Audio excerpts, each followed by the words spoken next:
Alright, now that we're in control again here at the baths, this time we want to go into the opposite door. So the murder scene is over to the left. To the right here, it's called the Frigidarium. We're going to go in here. And if we turn immediately to the right, there's an office door here. And this is the victim's office. And once in here, turn right again and go and examine these shelves. And there is a small box on the shelf here. Pick that up. Look at the label on the front. Glass plate negatives, a remarkable method for recording ancient civilizations. Open the box up.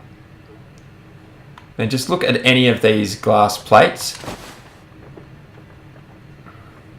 And examine it. A glass plate negative of an Egyptian statue. Okay, and then we can see that there's a missing plate. A glass plate negative is missing.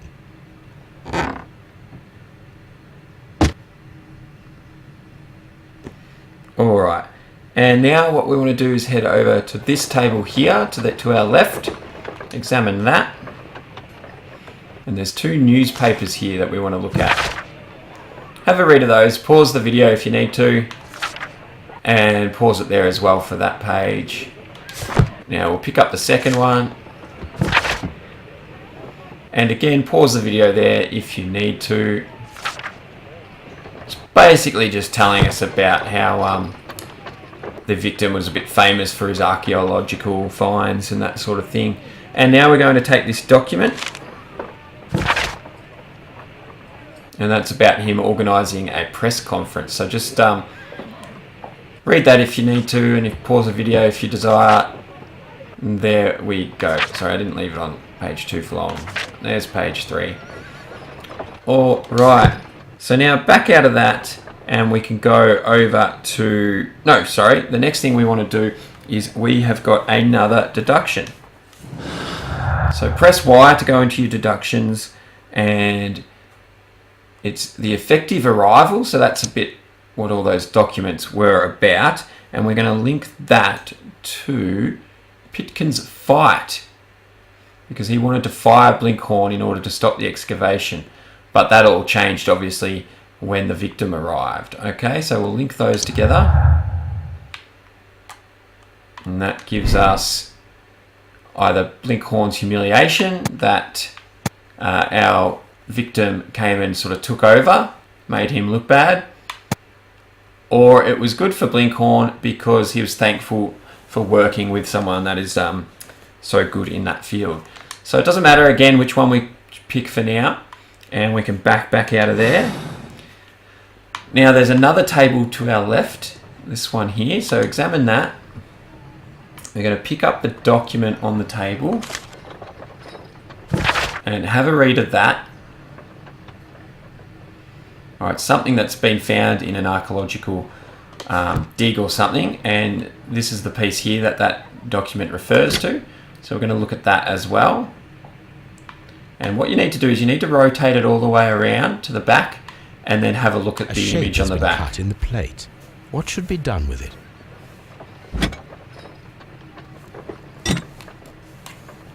And we also want to just look at these, examine these pots findings, just for completeness. Old clay pots with numbers inscribed upon them.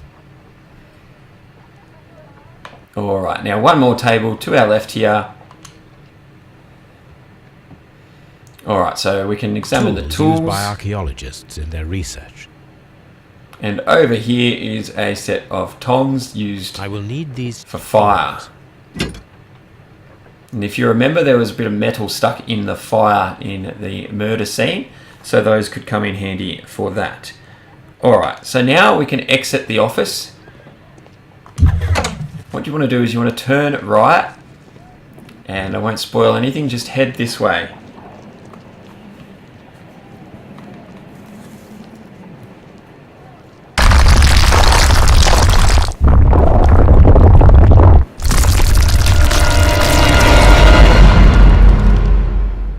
My God, are you all right? I wonder how this could have happened. Yes, it is somewhat treacherous.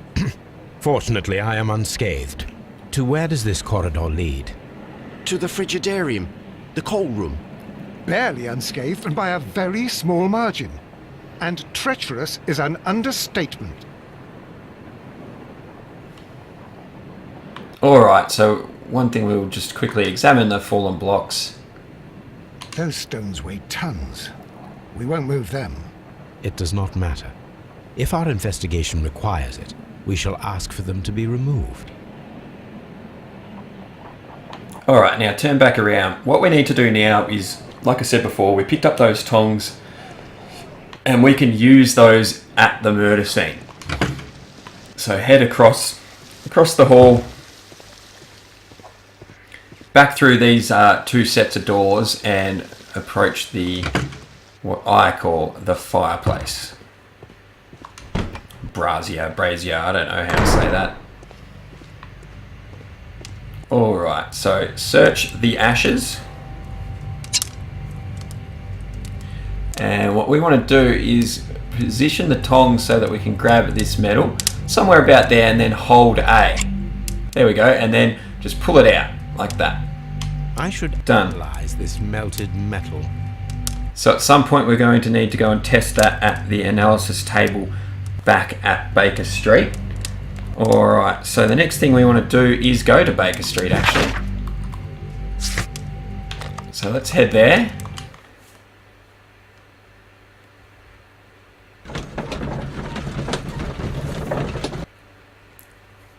Now, before we analyse the metal, we want to go over to the archive or the newspapers over here, and we're going to search for Sir Bentcliffe.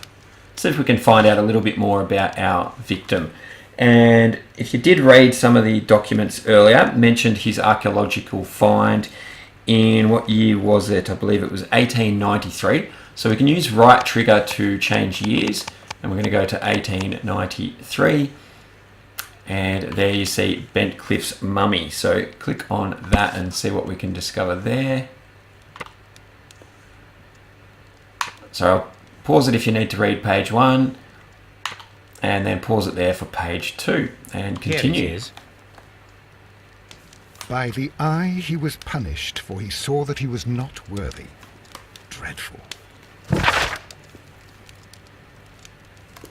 Alright, that's the same thing again. So let's exit out of there. And now we can go to the analysis table.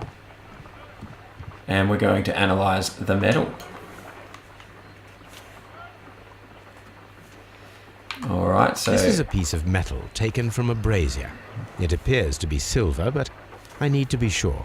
If it is silver, it will be possible to melt it, since silver's melting point is at around 900 degrees Celsius. Let us compare this sample with a silver penny by testing it with acid. If it changes color to match the result of a reaction with a silver coin, then it is silver. Okay, pretty simple. He's just explained it there. We want to grab this again, and we want to put acid on both the coin and the metal and see what happens. So grab some acid, put a drop on the coin, and now a drop on the metal. And there we go. The reaction is the same red stain. It is silver, Britannia silver quality. And now we have another deduction. So push Y. And what we're looking for this time is the broken glasses. And we can link them to the inside the brazier, because there was silver found in there, and that we know that our friend Garrow had his broken glasses on the fireplace. So let's click on that as well. Link those and open the deduction. Possible silver weapon. So they could have stabbed our victim with it and then thrown it in the fire to get rid of the weapon. Very clever. Alright, now we can go... Alright, and now we can head over to the map here.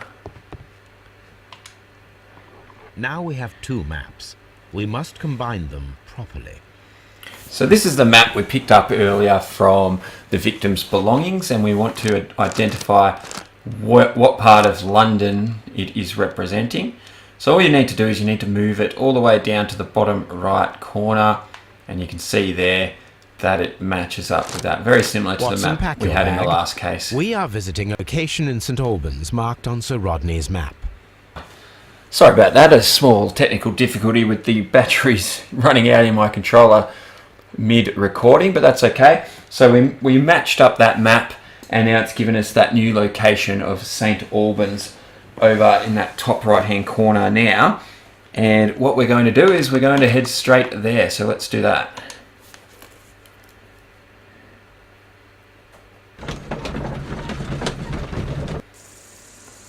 Alright, so here we are at St. Albans. First we want to check this sign. This archaeological site has been abandoned. Why did Bentcliffe come here? Open the gate and in we head, and we are going to make our way down to this first wooden hut here on the right.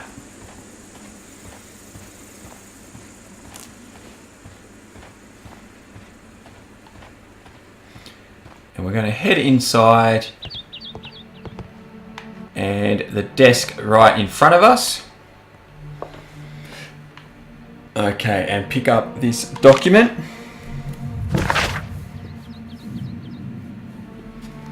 Have a read of that. There's page 1. Pause it if you need to. And there's page 2.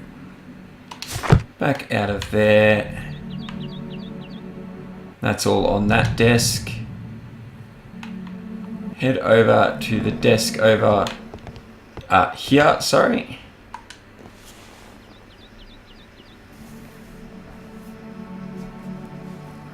Alright, we want to take this document.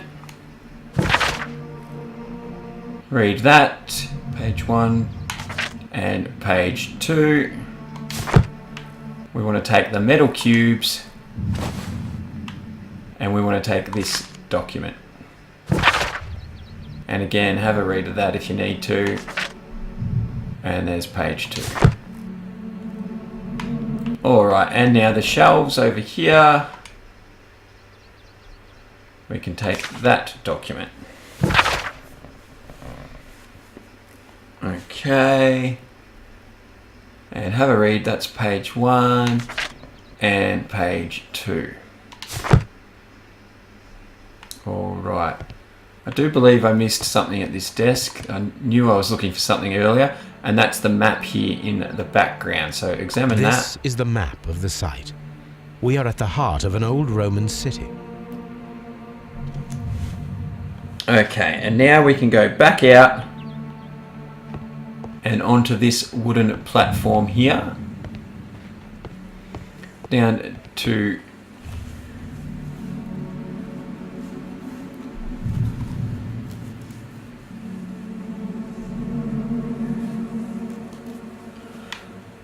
Alright, and we can just follow it all the way down into this little site here. And there's something they call a fresco here that we can examine. It's got 2 things it wants us to look at closely. Vulcan. Vulcan, the god of fire and metalworking.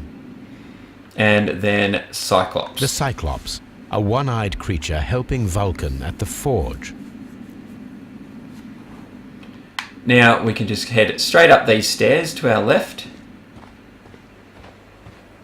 Head over towards these barrels. We're going to take note of a rope here. I don't need the ropes for now. But we may need them later. And now we're going to examine this pit.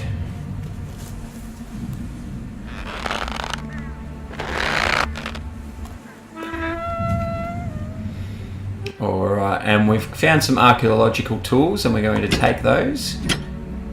And it's just a trowel. Examine the tools. A bucket, shovel, and brush.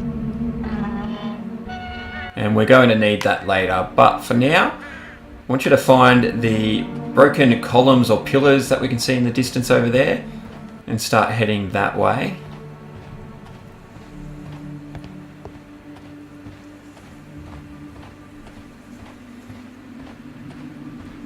Alright.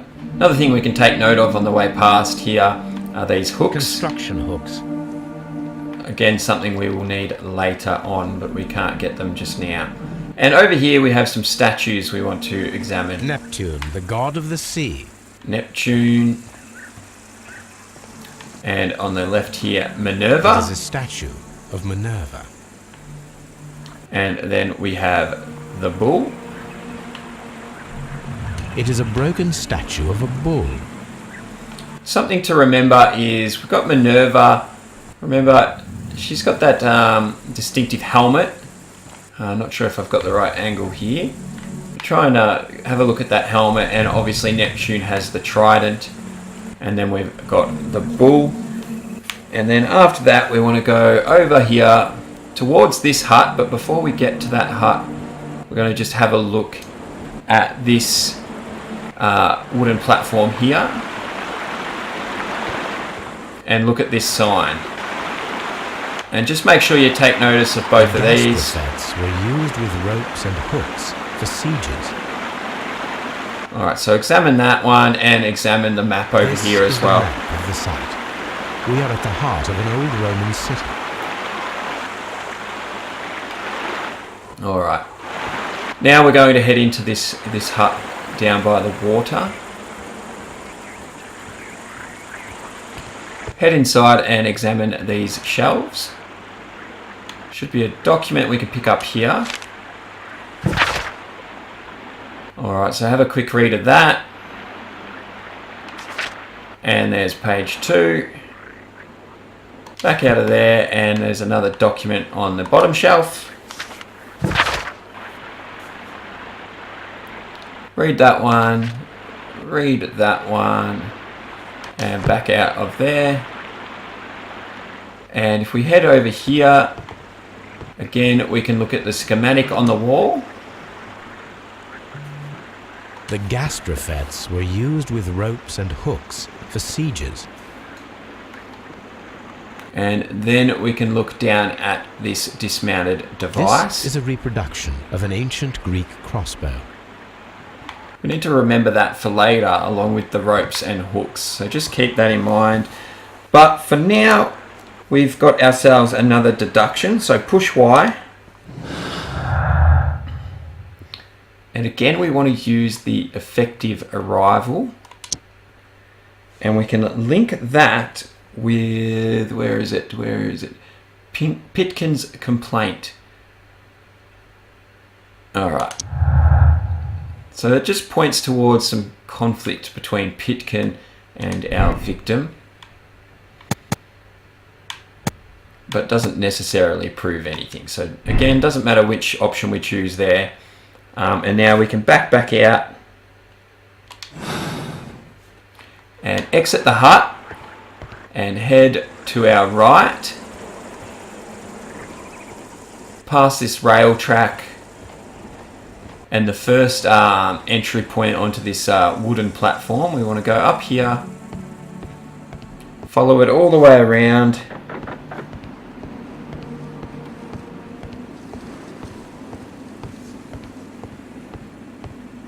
down this little ramp,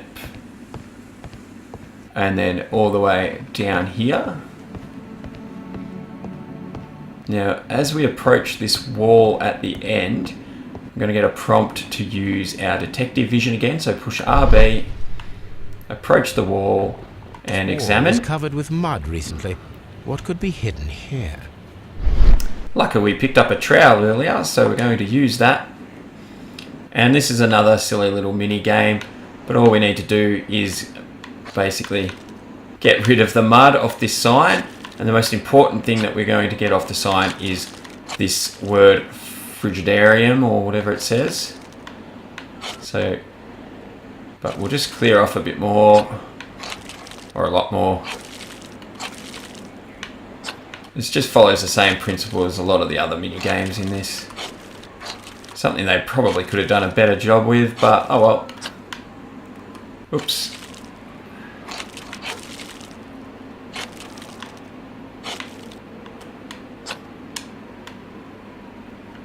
Alright, still not.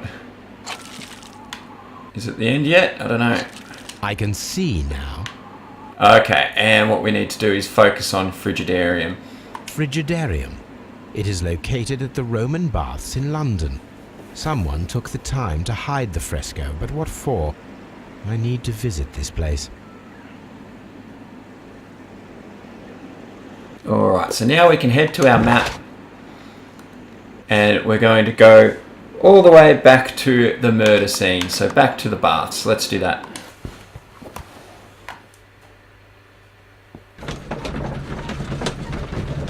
Mr. Holmes, we've cleared the corridor to the Frigidarium. You can visit it now. Thank you, Mr. Phillips.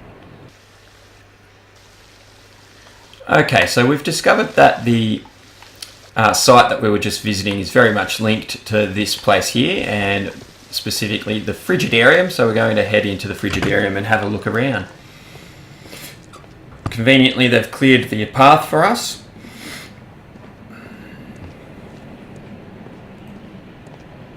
No, not even any signs of any damage, apart from the hole in the ceiling.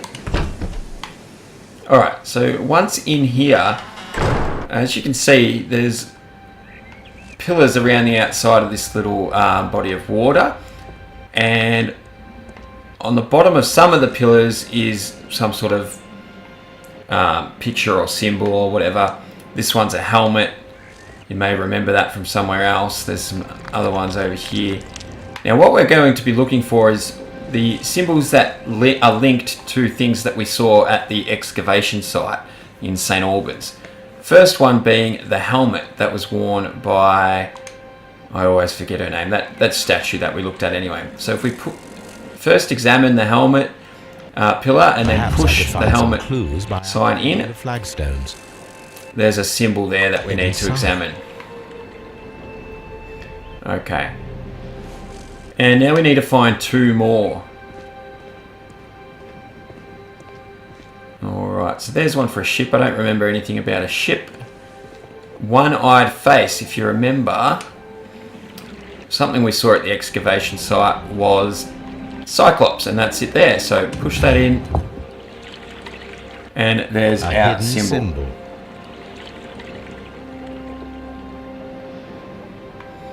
Alright, continue around. Wreath, no, that doesn't ring any bells. Nothing on that pillar. Scorpion, I don't remember a scorpion at that site. I don't even know what that is, so we're going to say no to that. And there's a trident. What was his name? The fella, the statue had the trident. There we go, and let's look at that symbol. Now I have all the clues to help me find where these symbols are leading. All I need is imagination. And there we go. That's massive hand holding in this game. And there it is again. So LB.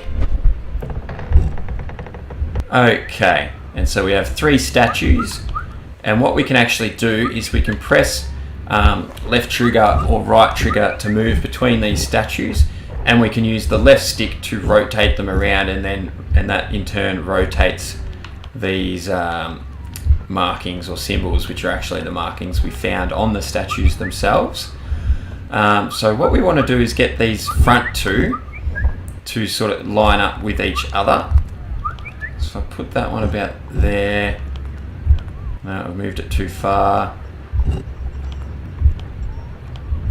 Yeah, so if you can see there, we're trying to join those two up as best we can. Something like that, and then move to the back one and join that up with these two. And that's it, simple as that. The signs are pointing to this bust.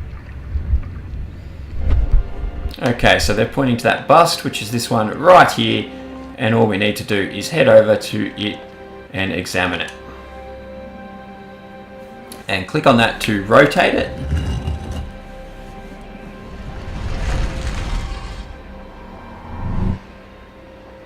And that's going to open a secret passage for us. So head to our right, past this rubble, and the opening that we just opened is this one just here. And we are going to climb down. Okay, that's going to be it for this video. We're going to have to cut it there. We're going to continue case 3 very soon, but I'd like to thank you all very much for watching, and if you've enjoyed it, please remember to give us a thumbs up and hit that subscribe button. I'll catch you all next time.